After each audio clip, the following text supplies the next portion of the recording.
ए राजा, तुझं लग्न का होत नाही सांगू सांगू सांगू.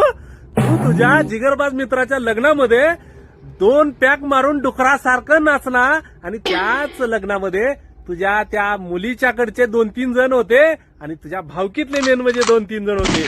ज्यावेळेस तुझ्या घरी बघायला येतात माणसं त्यावेळेस तुझ्या बापाने गाढवासारखं राबून कमवलेली जमीन जुमला आणि इस्टेट बघून, तुझ्या बापजाद्याची इस्टेट बघून हो म्हणतात, पसंत आहे म्हणतात, परंतु घरी गेल्यानंतर त्यांचा फोनच येत नाही. आणि तुम्ही फोन केला की मुलगी शिकायचं म्हणते आणि मुलीला आम्ही शिकवणार आहे असं म्हणतात. मग काय बघायला काय झक मारायला येतं का तुम्ही?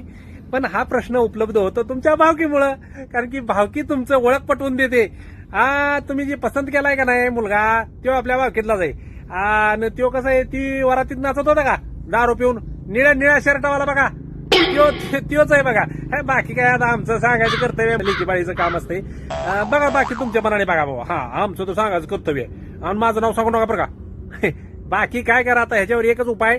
तुम्ही ज्या मित्राच्या लग्नामध्ये डुकरासारखं नाचला होता दारू पिऊन, त्याच मित्राचा बारसं आता त्या मित्राच्या पोराचं बारसं या ठिकाणी आता आलेलं आहे, तर त्याला म्हणाव कृपा करून मला 3 मीटर भगवं कापड आणून दे, मग अलक निरंजन करायला मोकळा.